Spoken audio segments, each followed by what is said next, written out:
جس کا قرآن کریم میں اللہ تعالیٰ نے ذکر فرمایا ہے۔ لیکن یہ بھی اللہ تعالیٰ کا ہم پر احسان ہے کہ جہاں انظار کے ذریعے سے ہمیں ڈراتا ہے، توجہ دلاتا ہے کہ ہوشیار ہو جاؤ، وہاں اپنی وسیع تر رحمت کے حوالہ دے کر بخشش کی امید بھی دلاتا ہے۔ اللہ تعالیٰ کا ڈرانا بھی ہماری بھلائی اور ہمیں سیدھے راستے پر چلانے کے لیے ہے۔ اللہ تعالیٰ تو جیسا کہ میں نے کہا دلوں کا حال جاننے والا ہے، اور اللہ تعالیٰ کو ہماری استعدادوں اور صلاحیتوں کی وسعت کا بھی علم ہے۔ اس لیے اس نے یہ خوشخبری بھی دی ہے کہ اگر تم تقویٰ دل میں رکھو، نیتیں صاف رکھو اور اپنے عمل خدا تعالیٰ کی رضا کے حصول کے لیے بجا لانے کی کوشش کرو، تو جو کوتاہیاں اور لغزشیں ہوتی ہیں انہیں وہ اپنی وسیع اور مغفرت کی چادر سے ڈھانپ لیتا ہے۔ جیسا کہ فرماتا ہے، جو میں نے تلاوت کی آیت، اس میں فرمایا، ترجمہ اس کا یہ ہے کہ یہ اچھے عمل والے وہ لوگ ہیں جو سوائے سرسری لغزش کے بڑے گناہوں اور فواحش سے بچتے ہیں۔ یقیناً تیرا رب وسیع بخشش والا ہے، وہ تمہیں سب سے زیادہ جانتا تھا جب اس نے زمین سے تمہاری نشو و نما کی، اور جب تم اپنی ماؤں کے پیٹوں میں محض جنین تھے، پس اپنے آپ کو یوں ہی پاک نہ ٹھہرایا کرو، وہی ہے جو سب سے زیادہ جانتا ہے کہ متقی کون ہے۔ اس آیت میں اللہ تعالیٰ نے بڑے بڑے گناہوں اور فواحش سے بچنے کی طرف توجہ دلائی ہے، اور ساتھ ہی معمولی لغزشوں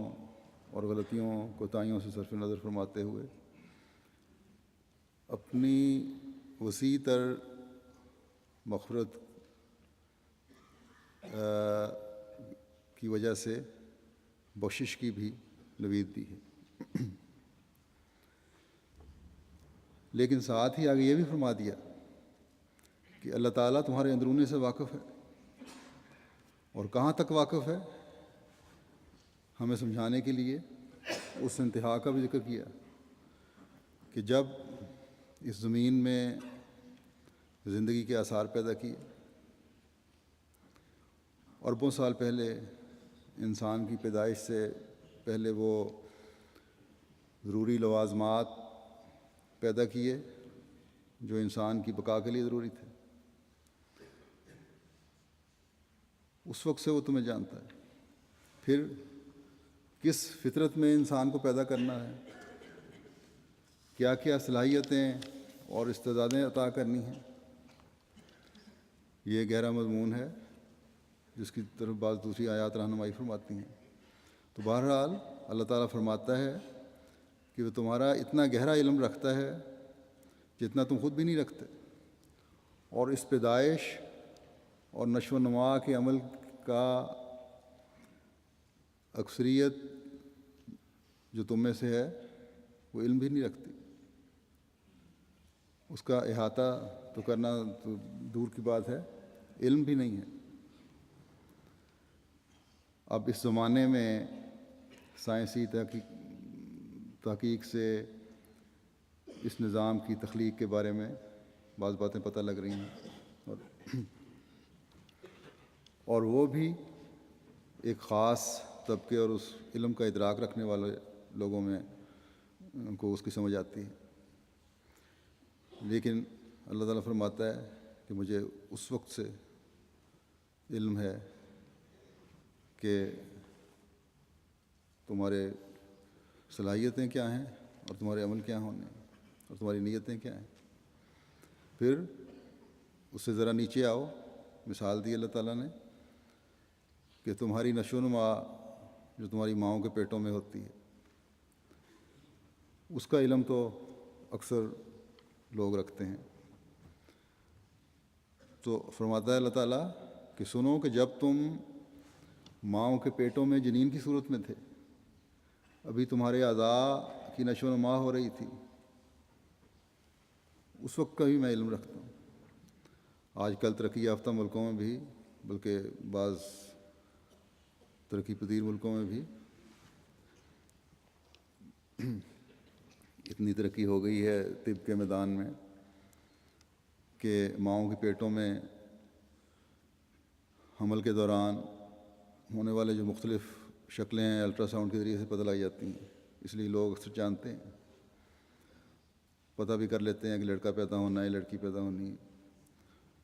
عموماً ایک اندازے سے ڈاکٹر بتاتے ہیں، 100% تو وہ بھی نہیں بتا سکتے۔ تو بہرحال اللہ تعالیٰ فرماتا ہے کہ اللہ تعالیٰ تمہاری اس حالت سے گزرنے کے دور سے ہی یہ علم رکھتا ہے کہ تم کن صلاحیتوں اور استعدادوں کے ساتھ پیدا ہوگے اور کن دوروں سے پیدا ہونے کے بعد گزرتے ہوئے اپنی زندگی کی منزلیں طے کرو گے۔ لیکن عالم الغیب ہونے کے باوجود اس نے بندوں کے سامنے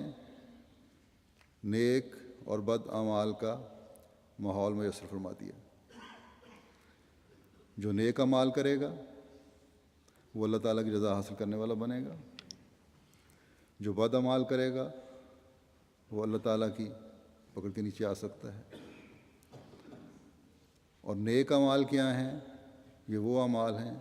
جو خالص خدا تعالیٰ کی رضا کے حصول کے لیے بجا لانے کی کوشش کی جاتی ہے۔ اس لیے فرمایا کہ جب تم نیک کام کرتے ہو تو اس وقت بھی بعض دفعہ دل میں خود پسندی پیدا ہو سکتی ہے، اس لیے وہ کام کرنے کے باوجود بھی یہ فیصلہ کرنا تمہارا کام نہیں ہے کہ ہم نیک اعمال بجا لانے والے ہیں،